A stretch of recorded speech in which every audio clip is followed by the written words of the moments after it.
कुछ भी रही हो, राम नामी चलान जैसे शब्दों का इस्तेमाल करना और राम भक्ति में लीन होना, राम भक्ति को अपराध बता देना, क्योंकि एक अल्पसंख्यक वोट बैंक चाहिए, एक अल्पसंख्यक कहानी चाहिए, उत्तर प्रदेश में राज करना है।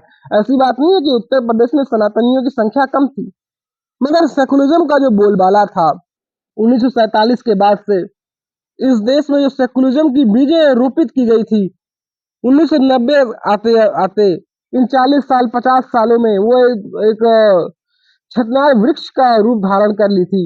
विपक्ष को इसमें आमंत्रित भी किया गया है, मगर विपक्ष का एक अल्पसंख्यक वोट बैंक है, उसे लगता है कहीं कुआं है कहीं खाई है। अगर राम मंदिर में चले जाए तो उनका जो पेशेवर अल्पसंख्यक वोट है जिसके बलबूते कर्नाटक में काबिज हुई है वो चला जाएगा। जिस अल्पसंख्यक क्रिश्चियन मिशनरी वोट बैंक से वो नॉर्थ ईस्ट में अपनी राजनीति का एजेंडा फूंकती है, जिस चर्च के बूते पर वो कहीं फुस न हो जाए। अगर नहीं जाती है तो हिंदू वोट बैंक है, जिसके लिए कमलनाथ ने भरकस प्रयास किया था मध्य प्रदेश में सनातन के समूल विनाश वाले से वो बचते दिखे। मेरा ये चैनल सब्सक्राइब करें और मेरे हर अपडेट आपको मिले इसके लिए बेल आइकन जरूर दबाइएगा। आप सभी को मेरी ढेर सारी शुभकामनाएं।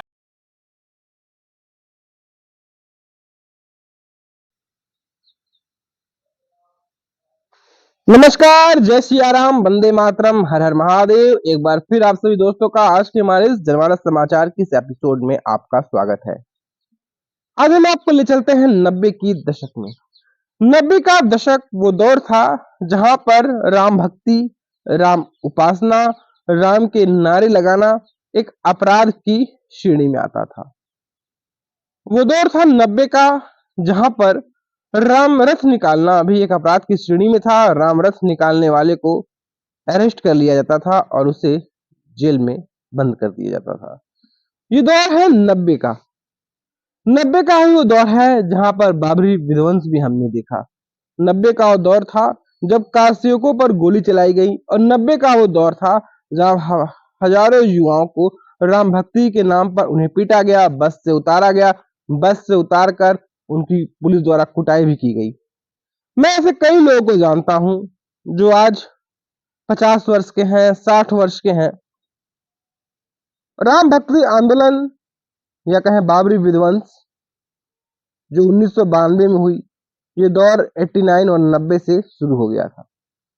कई ऐसे लोगों को मैं जानता हूं, जब भी मैं उनसे बात करता हूं तो उनकी आंखें जो है वो डबडबा आती हैं, उनकी आंखों से अश्रु की धार निकल ही आती है।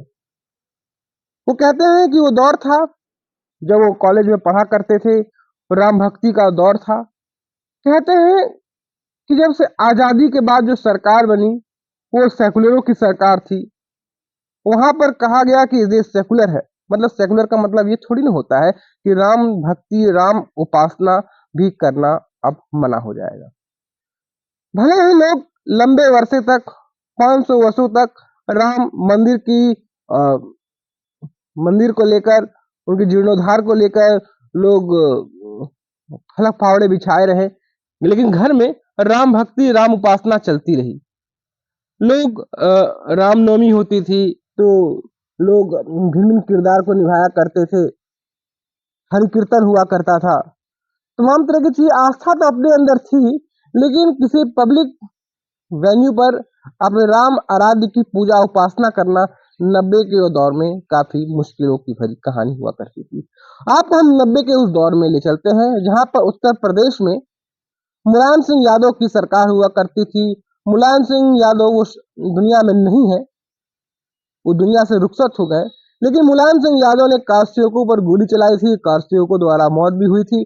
तो जिंदगी के आखिरी लम्हों तक उन्हें कभी इस बात का अफसोस नहीं हुआ कि उन्होंने कारसेवकों पर गोली क्यों चलाई। इसको लेकर उनके मन में कभी भी कोई निराशा के भाव उत्पन्न होते हमने नहीं देखा कि कारसेवकों पर गोली चलाने के लिए उनके अंदर कोई पछतावा हो। कई लड़कों को मारा गया, कई लड़के जब अपने आराध्य श्री राम के लिए अपना सर्वस्व न्यौछावर कर दिए, कईयों के घर उजड़ गए। वो कई कहानियां हमें देखने को मिली। तो मुलायम सिंह का वो दौर था जहां पर राम का नाम लेना भी एक अपराध की श्रेणी में आया करता था। मुलायम सरकार में राम नाम अपराध था। जिन्होंने भोगी सजा उन्होंने दिखाया है जेल वाली कागज। जी हाँ, सोशल मीडिया पे एक कहानी तैर रही है, एक एपिसोड तैर रहा है, वो मैं आपके समक्ष दिखा रहा हूँ। ये कहानी ओप इंडिया में प्रकाशित की गई थी। उस कहानी को मैं दर्शाने की कोशिश कर रहा हूँ कि उस दौर में कागज भी चलाई गई दिखाई जा रही है कि अपराध में कैसी कैसी सजा लोगों को भोगने को मिली है। जी हाँ, राम भक्ति चालानी में जेल जाने वाले मनोज अग्रवाल ने बताया है कि कार सेवा के दौरान 1990 में केसरिया पटका लाकर कोई व्यक्ति बाहर निकलता था तो गिरफ्तार हो जाता था। केसरिया लगाना शायद मनमोहन जो सरकार हुआ करती थी, मनमोहनी सरकार हुआ करती थी, एक अल्पसंख्यक वर्गों का, मुलायम सिंह यादव, मनमोहन मतलब मनमोहन सिंह जी की बात मैं नहीं कर रहा हूँ, वहां पर तिलक लगाना, केसरिया पहनना एक गुनाह के तौर पर देखा जाता था। उन्हें गिरफ्तार कर लिया जाता था। लोग पुलिस वाले के सामने अगर राम राम कहने से भी डरते थे। उस समय बिल्कुल वो दौर बिल्कुल एक मुगल कालीन दौर था 1990 का, क्योंकि मुलायम सिंह पक्का मुल्ला मुलायम हो गए थे। अब उन्हें तो एक अल्पसंख्यक वोट बैंक की ही दरकार हुआ करती थी। पूरा माहौल एक मुगल कालीन दौर में था। बस ये नहीं था कि मंदिर पर एक जजिया कर लिया जाता था, बस ये चीजें नहीं थी, बाकी सब कहानियां और मुगल दौर वाली ही कहानी नजर आती थी। राम मंदिर आंदोलन के दौरान न जाने कितने कारसेवकों ने अपने प्राणों की आहुति दे दी। इससे पूरा देश परिचित है। अब इन बलिदानियों का सपना साकार हो रहा है। अयोध्या में भगवान राम का भव्य राम मंदिर साकार हो रहा है। उनका सपना भी साकार हो रहा है। राम मंदिर की प्राण प्रतिष्ठा के लिए तैयार है। इन तमाम कहानियों के इतर हमें आज आपके सामने बता रहे हैं उस जिंदा कारसेवकों की कहानी जिसकी राम भक्ति उसके लिए अपराध बन गई। वो आज भी जिंदा है, वो भी आज कागजात दिखा रहे हैं कि कैसे भैया राम भक्ति की उपासना, राम भक्ति को अपना सर्वस्व न्यौछावर करना उस दौर में कैसे एक मुश्किल वाली कहानी बन गई थी। बात है सन 1990। उस दौर में तो मेरा जन्म भी नहीं हुआ था। पूरे देश से लोग कार सेवका की सेवा के लिए उत्तर प्रदेश के अयोध्या जा रहे थे। देश के तमाम हिस्सों की तरह ही अलीगढ़ के लोगों में भी राम भक्ति का संचार था। उन दिनों उत्तर प्रदेश में मुलायम सिंह यादव की सरकार थी। ये वो सरकार थी जो राम भक्तों को रोकने के लिए हर एक टिकड़म इस्तेमाल कर रही थी। इन्हीं में से एक थी राम भक्ति चालान। शायद इसका नाम आप पहले ना सुना हो, लेकिन ऐसा हुआ था। राम भक्ति चालान सुनने के बाद कोई मुझे सोशल मीडिया पर गालियां दे सकते हैं कि मैं क्या बता रहा हूँ। जजिया कर तो हमने औरंगजेब के दौर पर सुना था कि हमारे मंदिरों में हमारी आस्था पर जजिया कर लगाया गया था मुगलों के दौरान। ये राम भक्ति कर सुनकर हमें मुगलों के जजिया कर की कहानी याद आ जाती है। क्या थी राम भक्ति चालान? ये राम भक्ति चालान हम आपको अपने स्क्रीन पर दिखा रहे हैं। कार सेवा करने के इच्छुक रखने वाले हजारों व्यक्ति, लाखों लोग अयोध्या की तरफ कूच कर रहे थे। उन्हें प्रदेश के अलग अलग हिस्सों से रोका जा रहा था ताकि वो अयोध्या ना पहुंच सके। उसी समय अलीगढ़ में कार सेवकों को गिरफ्तार कर जेल में डाला जा रहा था। इन्हीं कार सेवकों में से एक थे मनोज कुमार अग्रवाल। मनोज कुमार अग्रवाल तब महज 23 साल के थे। वे जब अयोध्या कूच कर रहे थे तब उन्हें अलीगढ़ रेलवे स्टेशन से गिरफ्तार कर लिया गया था। मनोज अग्रवाल को जेल जाते समय एक प्रमाण पत्र दिया गया जिसमें लिखा था कि उनका अपराध क्या है और किस धारा के तहत उन्हें जेल भेजा जा रहा है।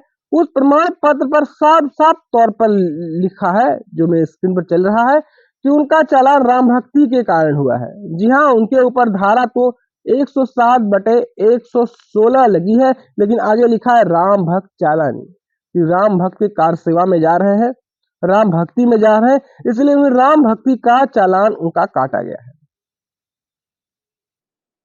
अब इंडिया पर इनकी एक्सक्लूसिव बातचीत जो है वो पेश की गई थी। उस आधार पर हम आपको बता रहे हैं कि राम भक्त मनोज कुमार अग्रवाल बताते हैं कि उनके जैसे सैकड़ों लोगों को अलीगढ़ ही नहीं आसपास के जिलों में भी रोका गया था। हालांकि अलीगढ़ ऐसी ही जगह थी जहां लोगों को राम भक्ति चलाने वाले कागज पकड़ाए गए थे। मनोज बताते हैं, हम जैसे जिंदा कारसेवकों को अपराध ये था कि हम राम भक्ति में लीन थे, हम राम भक्ति में सराबोर थे। हमारे कागज भी यही बताते हैं।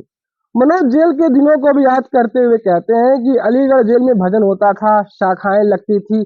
उस समय अलीगढ़ के जेलर एसडी अवस्थी थे, उन्हीं की मुहर भी राम भक्ति चलाने वाले सर्टिफिकेट में लगी है। वो राम भक्तों के प्रति नरम भाव रखते थे।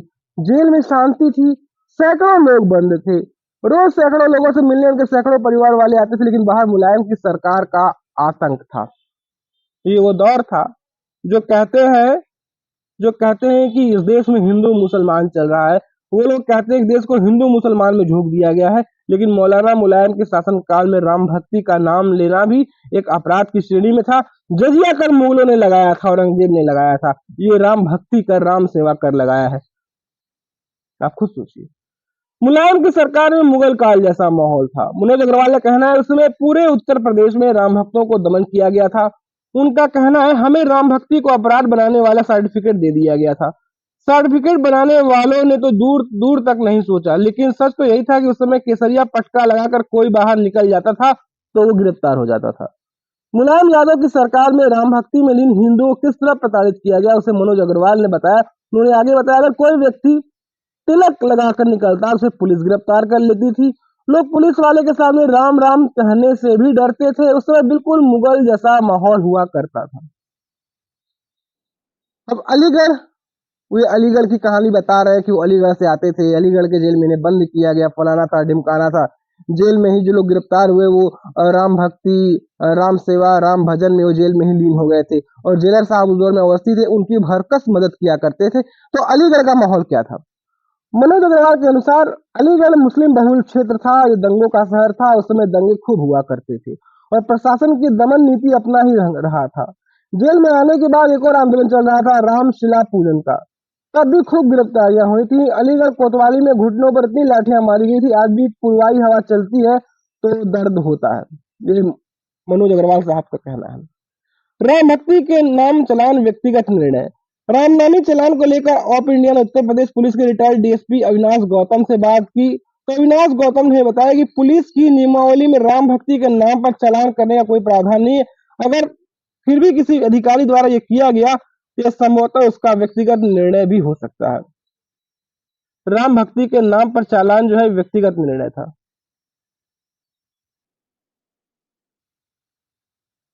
आगे कहा, संभव ये भी है कि 1990 के कारसेवकों के दौरान कई अस्थायी जेलों भी बनाई गई थी। अन्य कैदियों कारसेवकों को अलग रखने या पहचान दिखाने के साथ उनकी अलग सेल बनाई गई थी और कुछ जगहों पर राम भक्ति चलाने शब्द का प्रयोग भी किया गया हो। कार्रवाई को किया गया है चैलेंज। वहीं मुरादाबाद सेशन कोर्ट के एडवोकेट अनुज बिश्नोई ने बताया है, ये नियमित कार्रवाई नहीं बल्कि सरकार की जबरदस्ती थी। इसमें मिसयूज ऑफ पावर कहा जाएगा क्योंकि ऐसा कोई प्रावधान है ही नहीं। इस एक्शन को अभी भी कोर्ट में चैलेंज किया जा सकता है अगर पीड़ित की इच्छा हो तो। तब के और अब के माहौल में जमीन आसमान का अंतर है। मनोज अग्रवाल ने तब के और अब के माहौल को लेकर कहा है कि तब हर तरफ राम भक्तों में आतंक था।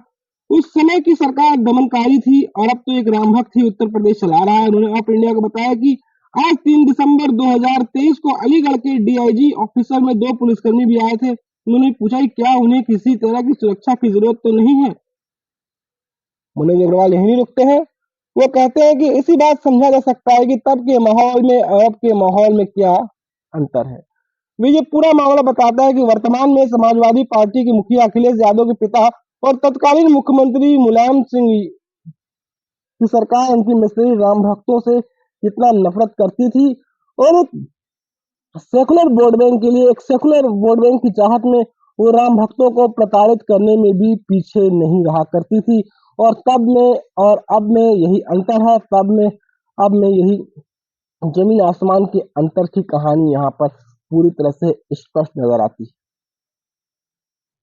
कहानी कुछ भी रही हो, राम नामी चलान जैसे शब्दों का इस्तेमाल करना और राम भक्ति में लीन होना, राम भक्ति को अपराध बता देना, क्योंकि अल्पसंख्यक वोट बैंक चाहिए, अल्पसंख्यक कहानी चाहिए, उत्तर प्रदेश में राज करना है। ऐसी बात नहीं है कि उत्तर प्रदेश में सनातनियों की संख्या कम थी, मगर सेकुलरिज्म का जो बोलबाला था 1947 के बाद से इस देश में जो सेकुलरिज्म की बीजें रोपित की गई थी, 1990 आते आते इन 40 साल 50 सालों में वो एक छतनार वृक्ष का रूप धारण कर ली थी। वो सेकुलरिज्म की कहानी थी, खुद को कितना बड़ा सेकुलर बनाया जाए, और सेकुलर बनाने के लिए सनातनियों को थोड़ी डंडे भी चल जाए तो तब की तत्कालीन सरकार में इसको लेकर किसी प्रकार का भ्रम या संशय नहीं था।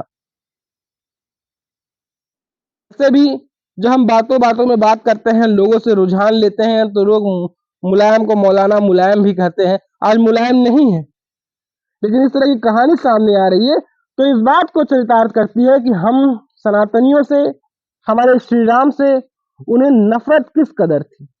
ये नफरत अभी भी घटी नहीं है। कुछ लोग नहीं बोलते हैं, ये कुछ लोग वही हैं जो कहते हैं कि राम तो सीधा रमैया है, और कुछ लोग ये हैं वो कहते हैं कि मेरी अम्मा कहती थी, मेरी नानी कहती थी कि दूसरों के इबादत स्थानों में अपना इबादत स्थान नहीं बनाया जाता है।